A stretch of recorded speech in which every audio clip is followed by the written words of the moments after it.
আটাতে বাজে মোটামুটি 5:30। এখন চলে এসেছি ছাদে, হাতে ঝাঁটা নিয়ে, কারণ হলো আজকে ছাদটা পরিষ্কার করব। কেননা শরীর খারাপ ছিল, শুয়েছিলাম, ভাবলাম শুয়ে থাকলে তো হবে না, ছাদে ভেবেছি আমি কিছু গাছ লাগাবো এবারে। তো তার প্রিপারেশন তো আমাকেই করতে হবে। আমার ছাদটা অনেকটা বড়, বাট এই কে করবে তার অভাবে আর হয় না। তো চলো আজকে ঝটফট করে কাজটা। হ্যালো এভরিওয়ান, আমার নতুন একটা ভিডিওতে সবাইকে অনেকখানি ভালোবাসা জানিয়ে আবার একটা নতুন ভিডিও শুরু করলাম। আর কদিন ধরেই ভাবছিলাম যে এই ছাদটা পরিষ্কার করব। দেখেছো কি অবস্থা, কিছু গাছ যেগুলো ভালো হয়েছে সেগুলো তো আমি নিচে নামিয়ে নিয়েছি, কিন্তু কিছু কিছু গাছ যেগুলো শীতকাল ছাড়া হয় না সেগুলো কিন্তু আমি ছাদেই রেখে দিয়েছিলাম। আর দেখো ছাদের পরিস্থিতিটা কি হয়েছে। তো করব করব করে করাই হচ্ছিল না, তাই ভাবলাম আজকে যেহেতু কালকে বাপের বাড়ি যাব আর আজকে একটু ফ্রি আছি, বিকালে অন্য কাজ নেই, তাই বিকালে এসেছি পরিষ্কার করতে আর কি ছাদটা। কি বলো তো, ওই সময়ের অভাবে সংসারের সমস্ত কাজ করে এদিকে আর ধ্যান দেওয়া হয় না।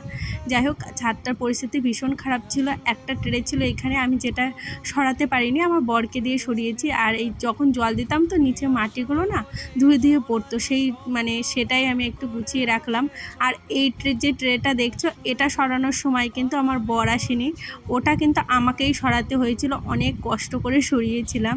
সত্যি কথা বলতে কি প্রচণ্ডই কষ্ট হচ্ছিল আর বরের প্রতি রাগ হচ্ছিল। যাই হোক, আর এইদিকে দেখলাম জামা কাপড়গুলো বেশ শুকিয়েই গেছে।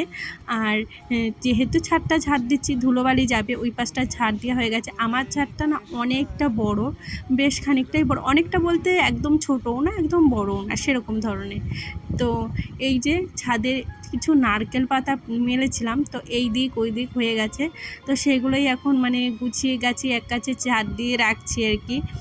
আর কি বলো তো, কালকে হুট করেই ঠিক হয়েছে, আজকে রাতেই ঠিক হয়েছিল বাপের বাড়ি যাব। আজকে কিন্তু যখন আমি বিকালে ভিডিওটা করছি তখনও কিন্তু ঠিক হয়েছিল না আমি বাপের বাড়ি যাব। আর সত্যি কথা বলতে কি, হাজব্যান্ড যদি একটু সাপোর্টিং না হয় না, ভীষণ কষ্ট তার। আমার বাড়িতেও কোনো কাজে ও যদি একটু রান্নার কাজে হাত লাগায়, ধরো একটু রসুন বেছে দেওয়া বা অন্য কিছু, আদার্স কোনো কাজেও হাত লাগাবো না। ধরো এই যে ছাদ পরিষ্কার, ছাদ ধোয়া, বা কোনো একটা কোথাও গাছ লাগানো, সেই গাছটার যত্ন করা, তো এইগুলো নাও করে না। আমার এর জন্য ভারী কষ্ট হয় মাঝে মাঝে, সেই সমস্ত কাজগুলো আমাকেই করতে হয়।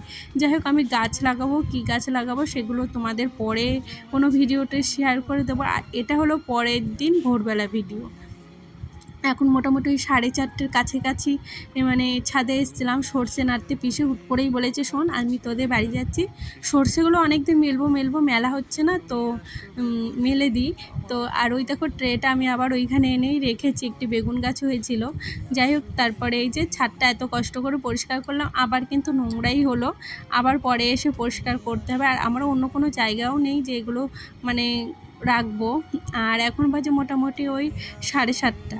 আর আগের দিন রাতে যেহেতু আমি এমনি ঘরের সমস্ত কাজ করে রেখেছিলাম, তাই আর সকালে সেই সব চাপ ছিল না। সকালবেলা একটু চা করেছিলাম, চা খেয়ে বেরিয়ে পড়েছিলাম। এই যে আমার মেয়েকে রেডি করে দিয়েছি, ও হেলমেট পরে রেডি। আর এই যে ব্যাগপত্র সব গুছিয়ে নিয়েছি, কালকে রাতেই সব প্যাকিং করে রেখেছিলাম, যেহেতু পিসি পরের দিন বলেছিল সর্ষে না ঝাড়তে আসবে, আর কি অল্প সর্ষেই ছিল, সেগুলো ভাঙানো হবে। আর আমার তো বাইকে করে কোথাও যেতে বেশ ভালো লাগে। আর তোমরা অনেকেই জানো শক্তিগড়ের ল্যাংচা বিখ্যাত, তো সেইখান থেকে কিছু ল্যাংচা নিয়েছিলাম। আর আমাদের বাড়ি জানো তো সবাই এই শক্তিগড়ের ল্যাংচাটা ভীষণ ভালোবাসে, আর আমিও ভালো খাই। আর এই যে বাড়ি চলে এসেছি, দেখো এসে পুচকুসোনাকে যেই ক্যাডবেরি দিয়েছে আমাকে একটা হাম্পি দিল।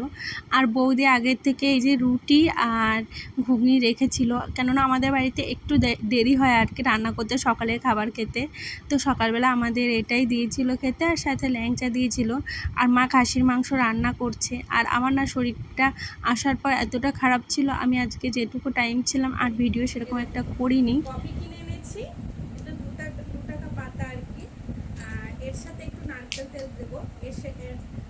জানো তো এই দুটো জিনিস ভীষণ ভালো।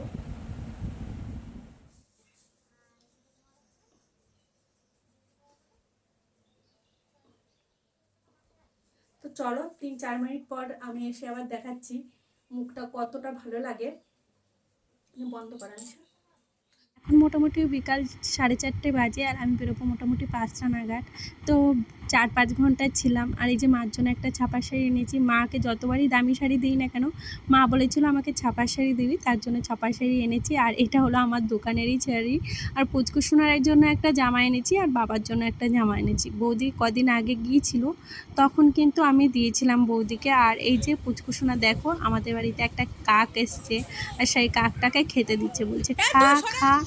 আর এই যে ঘুম থেকে উঠেছে, আমি এখন রেডি হব, পুচকু সোনার জন্য ওয়েট করছিলাম, তারপরে বাড়ি বাড়ি যাব। চলে এসেছি। আর বাড়ি এসেও সেরকম ভিডিও করিনি, শরীরটা বললাম খারাপ আছে, তো কালকেও এর জন্য ভিডিও দিইনি, কালকেই বাড়ি এসেছি। তো বাড়ি গিয়েও এবারে সেরকম একটা ভিডিও করিনি। যাই হোক, ভিডিওটা কেমন লাগলো অবশ্যই কমেন্ট করে জানিও। আর যদি কোথাও ভালো লেগে থাকে তাহলে প্লিজ লাইক কমেন্ট করে পাশে থাকো। তো আজকের মতো টাটা।